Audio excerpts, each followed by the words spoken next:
नमस्कार दोस्तों, Herald online classes में आपका स्वागत है। मैं आर के मिश्रा। आज आपको केमिस्ट्री में 25 इम्पोर्टेंट क्वेश्चन जो कि वनरक्षक और जेल प्रहरी के लिए बहुत ही महत्वपूर्ण है वो आपको दे रहा हूँ। यह क्वेश्चन जो आपके जो यहाँ पटवार की एग्जाम हुई है या जो अभी तक जो आपकी वनरक्षक या जेल प्रहरी की एग्जाम हो रही है उसके पूछे गए प्रश्नों को आधार पर बनाया गया है। क्योंकि जो मैं पेपर देख रहा हूँ तो क्वेश्चन ज़्यादा रिपीट नहीं हो रहा है, लेकिन कंटेंट जो है उसको कवर कर रहा है। उसी को ध्यान में रखते हुए जो आपके लिए बहुत ही इंपॉर्टेंट क्वेश्चन है वह क्वेश्चन मैं आपको दे रहा हूँ। आप इसे प्रैक्टिस करें और अपने आप को परखें। जैसा कि आपको ध्यान होगा कि इससे पहले मैंने आपको 2 क्लास केमिस्ट्री में लिया हूं। एक जो है वह था कि केमिस्ट्री की रसायन शास्त्र की तैयारी कैसे करें, जो विद्यार्थी वनरक्षक और जेल प्रहरी की एग्जाम दे रहे हैं, या दूसरा कि क्वेश्चन का क्या पैटर्न है। अभी जो क्वेश्चन आ रहे हैं वो क्वेश्चन किस लेवल का क्वेश्चन आ रहा है उस पर मैंने पूरा विश्लेषण करके जो आप लोगों की तरफ से जो पेपर के आइडिया आया था उनके आधार पर मैंने विश्लेषण किया है कि क्या होना चाहिए। यदि कोई आपके फ्रेंड जो अभी तक नहीं देख पाए हैं उनको आप शेयर कर सकते हैं या उनको मेरे यूट्यूब क्लासेस पर बुला सकते हैं ताकि उसको पूरा को स्टडी कर सके।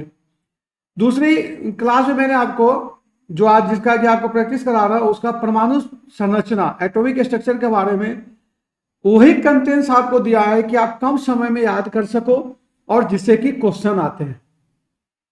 पूरा मतलब कि कम पढ़ के आप कैसे अच्छा कर सकते हो उसके बारे में आपको बताया था। अब आज जो कंटेंट्स है वो है कि उस पर 25 क्वेश्चन देना है। 25 क्वेश्चन में जो पहला क्वेश्चन है कि पदार्थ के अणु, पहला ऑप्शन है गोलीय होते हैं। ऐसा सूक्ष्म कण है जिसमें पदार्थ के सभी गुण पाए जाते हैं और जो मुक्त अवस्था में रहते हैं, स्थिर रहते हैं, स्कंदित नहीं होते, इनमें से कोई नहीं। अब देखिए परमाणु संरचना चैप्टर में या रसायन शास्त्र में 2 टर्म है। एक टर्म है एटम,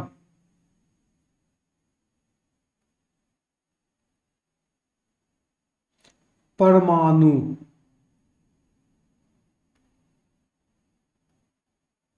एटम, अणु, मोलेकुल। परमाणु किसी तत्व का सब किसी तत्व का सबसे छोटा रूप है।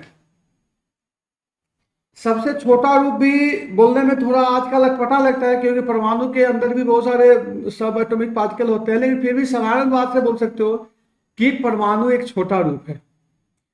दूसरी बात है कि परमाणु के लिए जो कथन है कि परमाणु जो है वह रासायनिक अभिक्रिया में भाग लेता है, एक चीज ध्यान रखिएगा। और दूसरा है कि वह मुक्त अवस्था में नहीं पाया जाता है। अणु भी किसी तत्व का एक छोटा रूप है, मतलब सबसे छोटा नहीं बोल रहा हूं, एक छोटा रूप है जिस अवस्था में वह जिसके लिए वह मुक्त अवस्था में पाया जाता है। जैसे आप उदाहरण से देखिए कि अगर आपको कहीं हाइड्रोजन लिखा है आपने, तो देखिए हाइड्रोजन,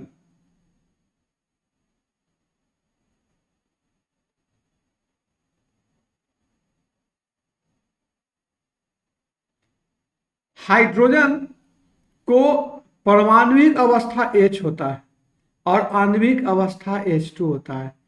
अगर आप कहीं केवल H लिखते हो तो आप केमिस्ट्री पॉइंट ऑफ व्यू से बिल्कुल गलत हो, क्योंकि यह परमाणिक अवस्था में कभी पाया नहीं जाता है। ठीक है ना। जब भी लेकिन वो पाया किस रूप में जाता है, H2 के रूप में पाया जाएगा मोलिकुलर अवस्था में। लेकिन बहुत इंटरेस्टिंग चीज है कि जैसे कि एग्जांपल बतलाता हूं कि H2 plus Cl2 to HCl लिख दिया। आप इसको H प्लस Cl HCl ये आप नहीं लिख सकते हो। क्यों नहीं लिख सकते हो? क्योंकि मैंने आपको 2 टर्म बताया। परमाणु किसी तत्व का एक सूक्ष्म कण है जो कि रासायनिक अभिक्रिया में भाग लेता है। और अणु किसी तत्व का ऐसा सूक्ष्म कण है जिसमें उस अणु के सभी गुण पाए जाते हैं, लेकिन वह मुक्त अवस्था में पाया जाता है। मतलब हो गया कि प्रकृति में यह हाइड्रोजन जो है H2 के रूप में पाया जाता है, क्लोरीन Cl2 के रूप में पाया जाता है, इसी तरह से अगर सोडियम कहोगे तो Na के रूप में पाया जाता है, सल्फर जो है P4 के रूप में पाया जाता है। तो इस तरह से सबके अलग अलग रूप है। तो मैं जो आपको सिखाना चाह रहा हूं कि दो टर्म जो कि तत्व का ही है, लेकिन एक परमाणु है, एक अणु है। परमाणु क्या होता है? किसी तत्व का वह सूक्ष्म कण जिस जिस अवस्था में वह अभिक्रिया में भाग लेता है। लेकिन अब देखिए इंटरेस्टिंग चीज क्या है कि यहां मैंने लिखा कि H2 plus Cl2 2HCl, H plus Cl को मैंने गलत कर दिया, लेकिन जब रिएक्शन होती है तो रिएक्शन इस तरह से हो जाती है, H Cl Cl। जब भी रिएक्शन होती है तो यह इसका ब्रेक होता है और यहां से ए ब्रेक होता है और ए इसके साथ जुड़ जाता है और यह इसके साथ जुड़ जाता है और ये HCl बनाता है। अब प्रश्न है कि दोनों का लिखने का क्या महत्व है। फिर रिपीट कर रहा हूं कि किसी तत्व को, मतलब हाइड्रोजन का दो रूप हो गया, एक हो गया परमाणुिक अवस्था H, जिस अवस्था में वो रिएक्शन करता है, और एक आणविक अवस्था हुआ जिसमें की है जिस मुक्त अवस्था में पाए जाते हैं। कुछ ऐसे भी तत्व हैं जिसकी परमाणुिक अवस्था और मुक्त अवस्था दोनों समान होते हैं। जैसे मैंने आपको सोडियम के लिए दिया कि सोडियम नहीं, इसको नहीं करो, कैल्शियम, ऐसा का दोनों अवस्था होते हैं। तो इस ढंग से जो आपका पहला क्वेश्चन हुआ, पदार्थ के अणु का दूसरा सही है कि ऐसा सूक्ष्म कण है जिसमें पदार्थ के सभी गुण पाए जाते हैं और जो मुक्त अवस्था में रह सकते हैं। आशा करता हूं कि क्वेश्चन आपको समझ में आ गया और इससे आप बहुत सारे क्वेश्चन निकाल सकते हो, और जो जो क्वेश्चन की संभावना बनती है मैंने आपको बता दिया हूं।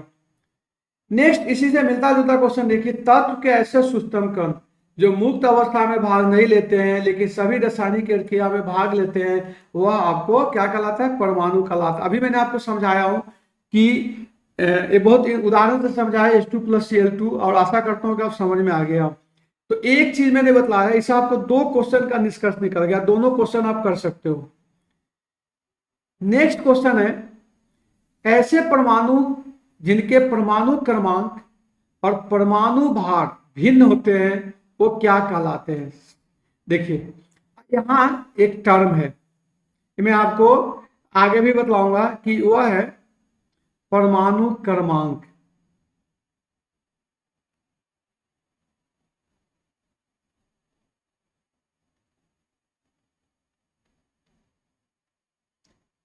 या परमाणु क्रमांक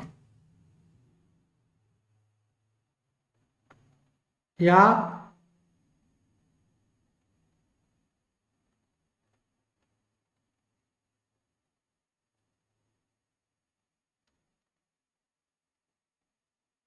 संख्या बोलते हैं, और इंग्लिश में इसको बोलते हैं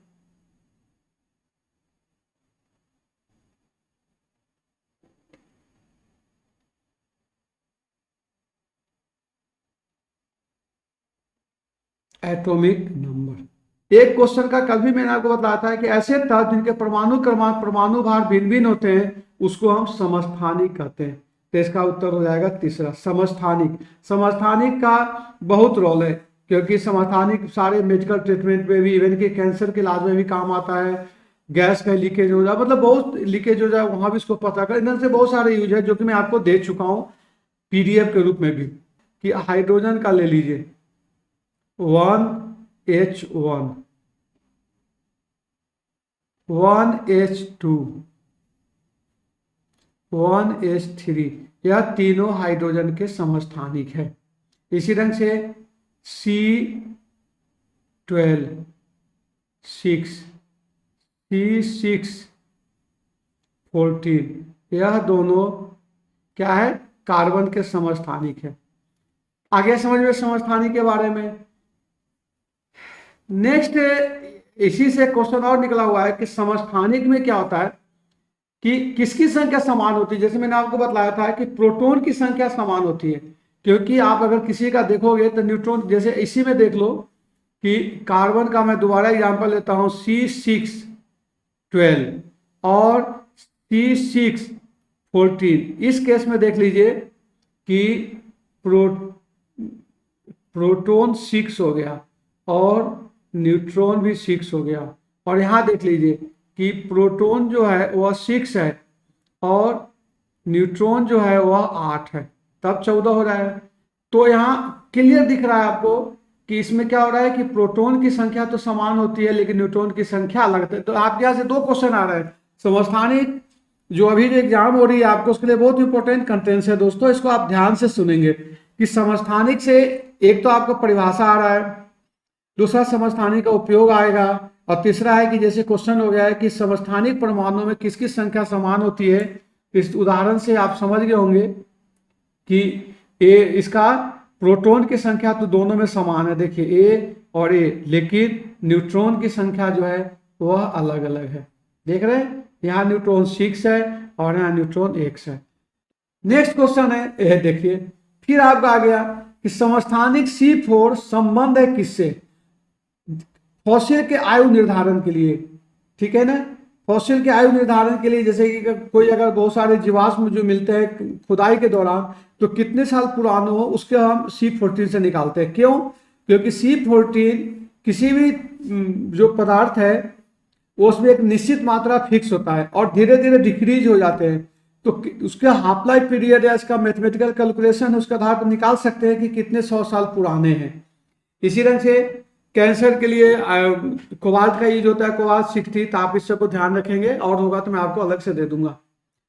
अब फिर क्वेश्चन जो मैंने आपको बतला चुका हूं कि एक परमाणु के नाभिक में क्या क्या होते हैं, मैंने आपको अभी बताया था कि प्रोटॉन और न्यूट्रॉन होते हैं। प्रोटॉन नाभिक में क्या होता है, प्रोटॉन और न्यूट्रॉन होते हैं और इलेक्ट्रॉन इसके चारों ओर निश्चित कक्षा में चक्कर काटते रहते हैं।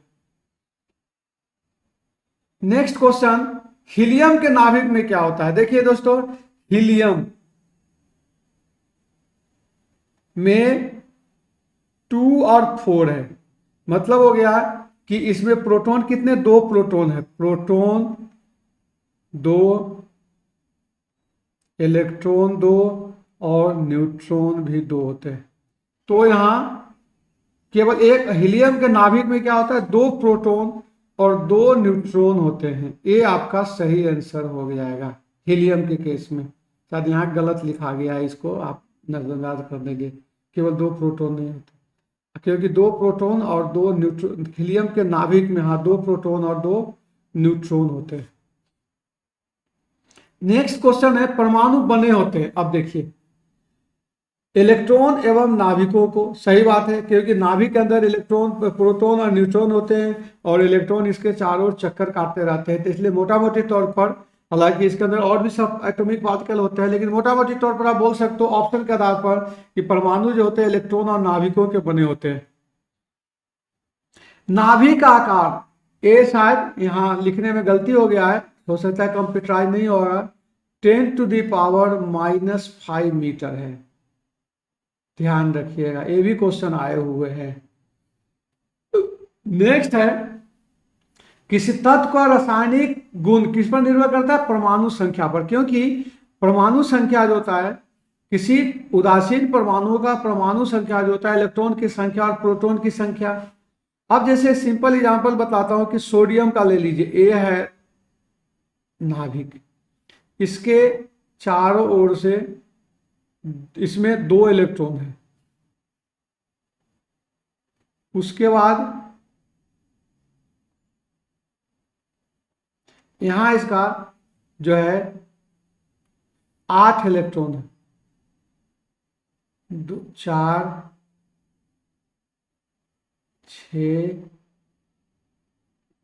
6 और 8, और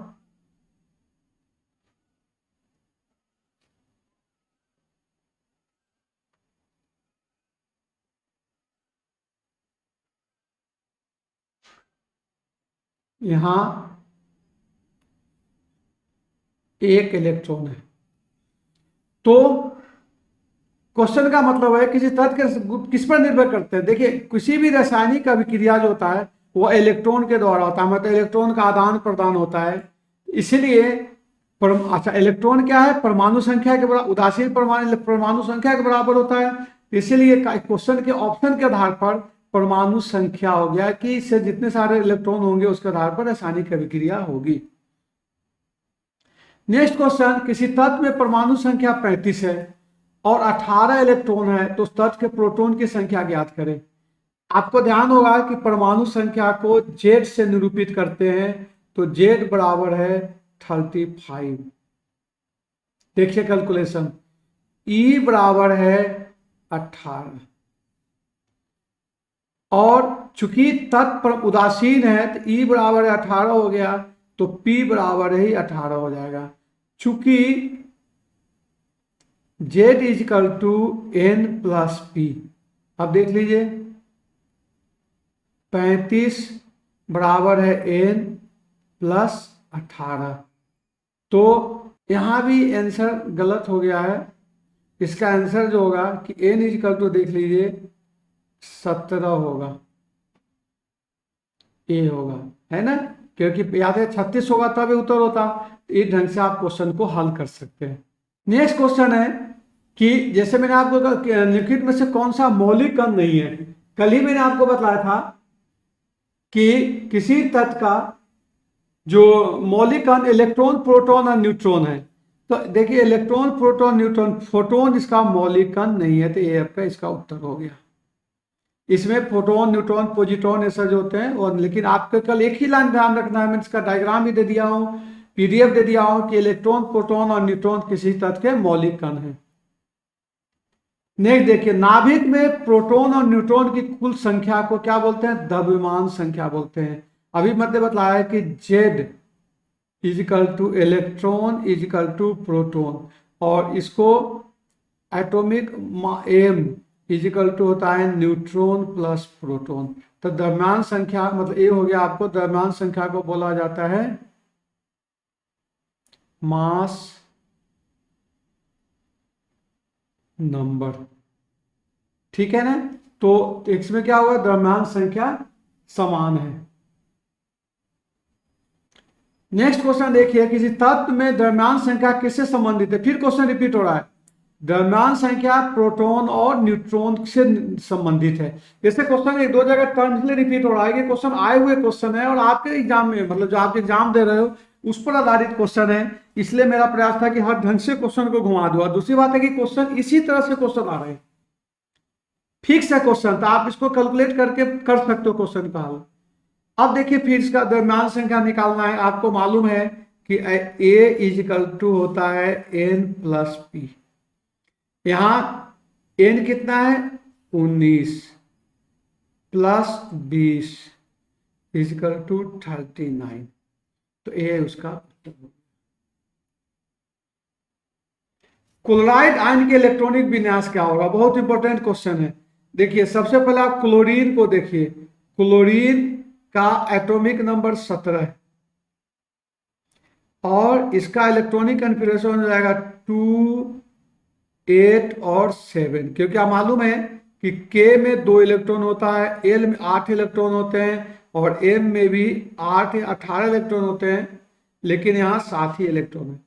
अब क्लोराइड आयन में क्या होता है कि जब क्लोरीन एक इलेक्ट्रॉन ले लेगा तब जाके यह क्लोराइड आयन बनाएगा। तो देखिए सोचने वाली बात है कि जब इसका इलेक्ट्रॉनिक कन्फिगरेशन 2, 8 और 8 हो जाएगा, इसलिए इसका उत्तर दूसरा आपके लिए सही है। संभारिक क्या होता है? एक टर्म आपको बताया था समस्थानिक, अब संभारिक। संभारिक होता है, आपको इसका पीडीएफ जरूर पढ़िएगा, जो क्वेश्चन आए उसको मैंने पहले ही आपको याद करवा दिया है, और जब उसको लर्न करने के बाद ही आप क्वेश्चन को हल करोगे तो आपके लिए ज्यादा फ्रूटफुल रहेगा। संभारिक क्या होता है कि न्यूट्रॉन और प्रोटॉन की संख्या दोनों असमान होते हैं, तो उसको संभारिक बोलते हैं, यह इसका होता है, ठीक है। उसका मैं आपको एग्जाम्पल से भी समझा चुका हूं। नेक्स्ट क्वेश्चन है, जब 2 इलेक्ट्रॉन एक ही कक्ष में होते हैं तो क्या पाया जाए? जैसे देखिए जो एक कहा जाता है, थोड़ा सा ब्रीफिंग कर दूं आपको कि ए हो गया नाभिक, इलेक्ट्रॉन इसके चारों ओर एक निश्चित कक्षा में चक्कर काटते रहते हैं, जिसको कि ऑर्बिट, शेल और बहुत एनर्जी लेवल बहुत सारे नाम होते हैं। अब 2 इलेक्ट्रॉन, तो अगर एक इलेक्ट्रॉन को हम इस तरह से इंडिकेट करेंगे एक ही कक्ष में, तो दूसरे कक्षक में तो ऑर्बिटल में, तो 2 इलेक्ट्रॉन दूसरे इलेक्ट्रॉन को इस ढंग से रिप्रेजेंट करेंगे। तो इसलिए क्या हो गया कि एक अगर क्लॉकवाइज रोटेट कर रहा है और दूसरा एंटी क्लॉकवाइज रोटेट कर रहा है, इसलिए आंसर क्या होगा, विपरीत चक्रण में वो स्पिन करते रहते हैं। ठीक है ना, एक रोटेट करता रहता है सेल के अंदर और दूसरा होता है उसी जगह स्पिन करते रहता है। यह इलेक्ट्रॉन की खासियत है। निम्नलिखित में से किसकी परमाणु संख्या पोटेशियम की तुलना में अधिक है? दोस्तों मैंने आपको बोला था कि आप 20 से लेकर 30 तक याद कर लीजिए। अब यहां देखिए कि सल्फर का 16 है, कैल्शियम का 20 है, क्लोरीन का 17 है और आर्गन का 18 है। अब यहाँ एक पोटेशियम लिखा नहीं है, लेकिन के का जो है 19 है, इसलिए 20 तक याद करना बहुत कंपलसरी है। तो आप देखेंगे कि जब पोटेशियम 19 है तो कैल्शियम 20 हो जाएगा। नाइट्रोजन का परमाणिक द्रव्यमान 14 है, हाइड्रोजन का 1 है, तो अमोनिया का आणविक द्रव्यमान ज्ञात कीजिए। अमोनिया का जो सूत्र है NH3 है। आणविक द्रव्यमान को मोलिकुलर मास भी बोलते हैं।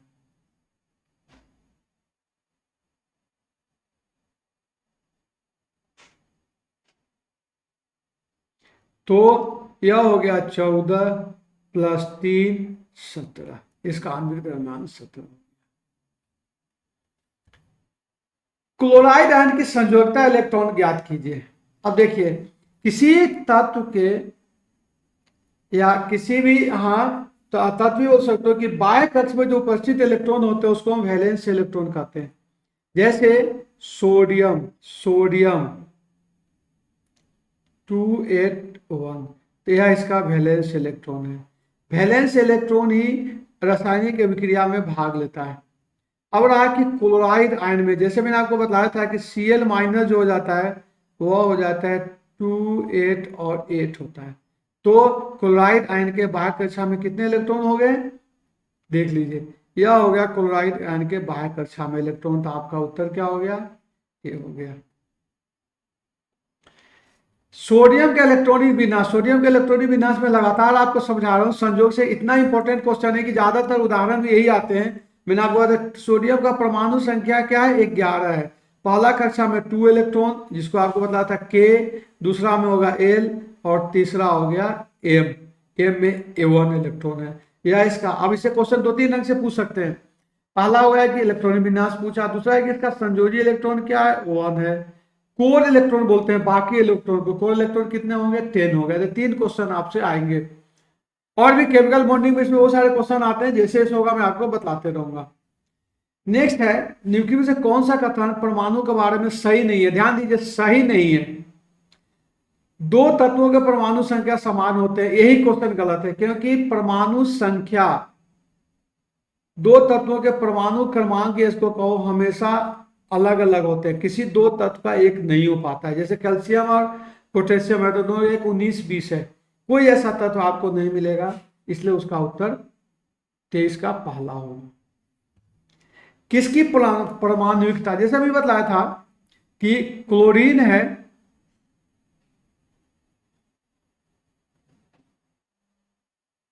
Cl2 लिखा जाता है। सल्फर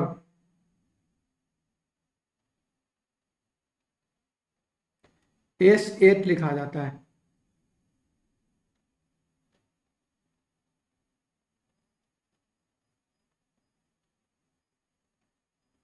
H2 लिखा जाता है। किसी भी अणु में जितने परमाणु हो तो उसका परमाणुकता कहते हैं एटोमिसिटी। जैसे यहाँ 2 है, यहाँ 8 है, यहाँ 2 है, कि परमाणुकता 1 होती है। अब देखिए क्लोरीन का 2 है, आर्गन का 1 है, ऑक्सीजन का 2 है, सल्फर का 8 है। तो ये आपका आंसर होगा, क्योंकि सल्फर जो होता है हमेशा S8 के रूप में पाया जाता है, जिसको कि पकड़ स्ट्रक्चर, पंख वाला स्ट्रक्चर बोलते हैं। एंड लास्ट क्वेश्चन जो आपका इंपॉर्टेंट है कि किसी भी तत्व के नाभिक में क्या क्या उपस्थित होते हैं, प्रोटॉन, न्यूट्रॉन, और प्रोटॉन और न्यूट्रॉन ही होते हैं, बाकी नहीं होते हैं। ठीक है ना, इलेक्ट्रॉन उसके चारों चक्कर काटते रहते हैं। इसी ढंग से कुछ इंपॉर्टेंट क्वेश्चन मैंने आपको परमाणु संख्या के बारे में कराया हूं, और बहुत ही इंटरेस्टिंग है। इस क्वेश्चन को 1-2 बार आप करें।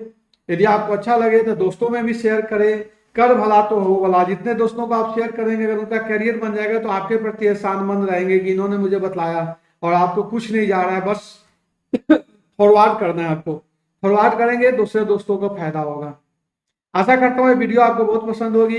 मैं आर.के. मिश्रा आपसे दोबारा निवेदन करता हूँ कि अगली क्लास में एक नए कंटेंट्स के साथ आऊँगा, और कंटेंट्स जो भी रहेगा वो आपके विश्लेषण के आधार पर ही रहेगा, कि जो आपको अभी जो एग्जाम हो रही है उस पर। हालांकि ये जो क्वेश्चन दे रहा हूँ केवल इसी एग्जाम के लिए नहीं, आपको दूसरे एग्जाम में भी उतना ही महत्वपूर्ण रहेगा, क्योंकि कम शब्दों में या कम प्रश्न के द्वारा मेरा टारगेट है कि अधिक से अधिक आपको दे दूं। ओके, जय हिंद, जय भारत।